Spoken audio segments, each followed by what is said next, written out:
Sveiki, šiandien norėjau kalbėti apie Paschą, tai yra Dievo šventė, kuri pamini Izraelitų išlaisvinimą iš Egipto vergovės su Dievo pagalba. Jėzus niekada nešventė Velykų, jis šventė Paschą. Tai yra tikrosios Velykos ir daugiau informacijos galite rasti Google įvedę Jesus celebrated Passover, not Easter. Velykos turi pagoniškas šaknis ir Biblijoje yra įsakyta nemėgdžioti pagoniškų apeigų. Bet kaip jau sakiau anksčiau savo videos kituose, tai kad Biblija taip pat sako, kad nereikia smerkti pagal tai, kas kokią šventę švenčia. Nereikia smerkti, ar kas švenčia Velykas ar Paschą, bet aš renkuosi švęsti Paschą, nes tuomet esi arčiau tiesos. Nors Biblijoje Velykos yra minimos, tačiau Naujame testamente įrašoma neraugintosios duonos šventė vadinama Velykomis. Ten iš tikrųjų rašoma apie Paschą. Ir šiais metais Pascha bus balandžio 22 prasideda, tai labai greitai prasidės pirmadienį jau.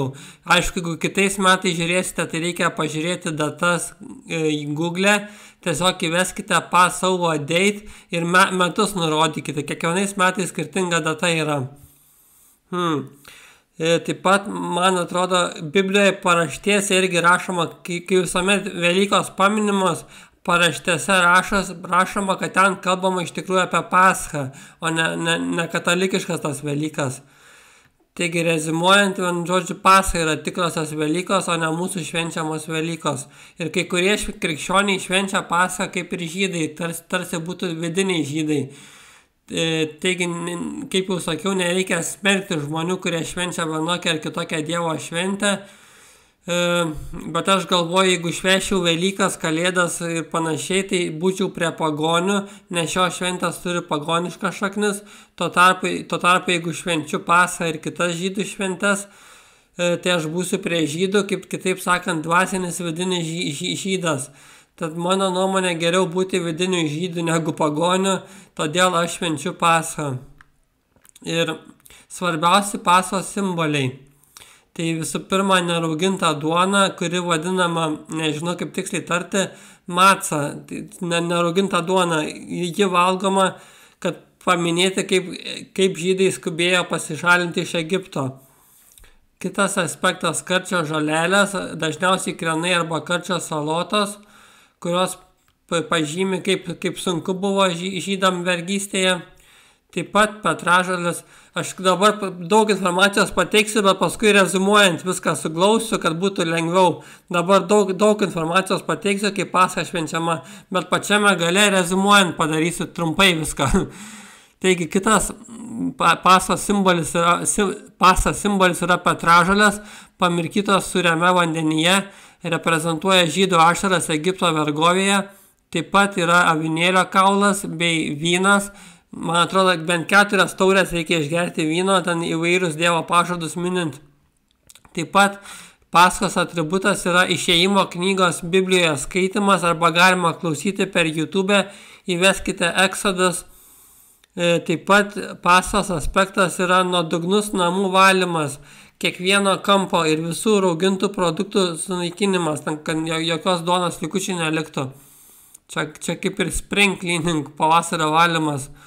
Jeigu reikia pagalbos, pavyzdžiui, kaip gauti neraugintos duonos, tai galite pabandyti galbūt nusipirkti iš vietinės žydų bendruomenės, galbūt Google yra, nežinau, reikėtų įvesti, įdomu būtų. Ir Paschos trukmė yra 7 dienos Izraelyje ir 8 dienos diasporoje. Ta diaspora, tai spėju, reiškia už jos ribų, už užsienį, ne Izraelyje. Ar galima dirbti per Paschą? Negalima dirbti per pirmasias 2 Paschos dienas ir per paskutinės 2 dienas negalima dirbti. Kada bus Pascha 2024 šiais metais? Ji prasideda balandžio 22, tai bus pirmadienis, prasidės balandžio 22 ir baigsis balandžio 30. Ant saulėlydžio, man atrodo, ir prasideda su saulėlydžiu. Visada žydų šventės, man atrodo, jeigu neklystu, prasideda su saulėlydžiais ir baigėsi su saulėlydžiais. Pirmasis, antrasis ir paskutinis šventės vakaras žymimas didelė vakarienė. Šventės metu ant stalo dedamas sūrus vanduo, į jį mirkomas ir valgomas aitros daržovės. Šventė prasideda vyno taurės laiminimu. Aš tai iš tikrųjų nemoku visiškai gaminti maisto, tai man atrodo geriausia idėja švenčiant Paschą prisijungti prie žydų bendruomenės, kaip nors nežinau, gal kokią dovaną ateit, ką žinau, ir kad priimtų jumis ir geriausia taip švęsti, nes gaminti patiekalus tai man būtų be galo sudėtinga. Ir kaip jau sakiau, nerauginta duona yra valgoma, kad prisiminti skubėjimą, su kuriuo žydai bėgo iš Egipto. Ji taip pat reprezentuoja skausmą ir žiaurias žydų sąlygas Egipte. Krenai ar karčio salotos primena, kaip egiptiečiai apkartino žydų gyvenimą vergyjoje. O vynas simbolizuoja džiaugsmą, kuris pašventina šabą ir Dievo šventes. Per Paschą žydai geria 4 vyno taures, kiekviena simbolizuoja Dievo pažadus. Papildoma vyno taurė yra padėta ant Paschos stalo, Elijo taurė vadinamoji. Valgio pabaigoje mes atidarome duris, tikėdamasi pranašo Elijo atvykimo. Elijas paskutiniais laikais turėtų simbolizuoti Mesijo erą. Ir yra Google įveskit labai įdomus straipsnius iš Šiaulių krašto, tai žydų pavasario šventę su nerauginta duona.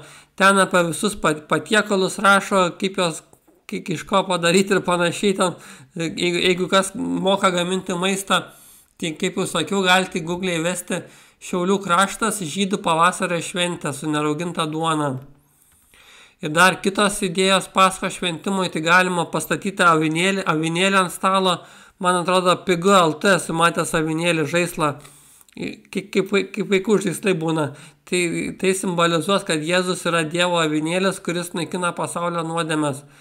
Galima taip pat su kokiais nuplaunamais raudonais dažais arba su raudonu kaspinu pažymėti durų rėmą. Nueikite į žydų šventyklą ir prisijunkite prie jų Paschos šventimo. Ir dabar rezimuojant viską suglausiu, taigi svarbiausia akcentai: neraugintos duonos valgymas, maca, negalima valgyti raugintos duonos, ar bent kokių, man atrodo, raugintų produktų per Paschą. Ir taip pat kitas aspektas - vynas, geriausia gerti raudoną vyną, bet aišku negalima padauginti jo. Ir reikėtų išgerti 4 taures vyno, čia gana daug iš tikrųjų. Išėjimo knygos Biblijos skaitimas ar klausimas per YouTube, įveskite į YouTube Exodus, nuodugnus namų valymas prieš Paschą. Aš neradau tos informacijos, kada valyti, bet man atrodo prieš Paschą geriausia išsivalyti nuodugniai namus ir stengtis atrasti visus duonos ar kitų raugintų produktų likučius. Taip pat galima valgyti krienus ar karčias salotas, kurios primins egiptiečių kančias. Galima pastatyti avinėlį ant stalo kaip žaislą, kuris simbolizuos, kad Jėzus yra Dievo avinėlis, kuris naikina pasaulio nuodėmes. Ir aš, kaip jau sakiau, kadangi nemoku gaminti maisto, aš nesigilinu daug į tos patiekalus ten, tai įveskite Šiaulių kraštą tą straipsnį, kur sakiau anksčiau, arba prisijunkite prie žydų bendruomenės. Galima galbūt jam paskambinti ar nueiti į žydų šventyklą, kad prisijungti prie žydų šventimo, Paschos šventės šventimo. Ačiū, kad klausėte, prašau apsilankykite mano YouTube kanale, kur rasite daug įdomios medžiagos apie dabartinius ir būsimus laikus. Dar kartą dėkui, iki.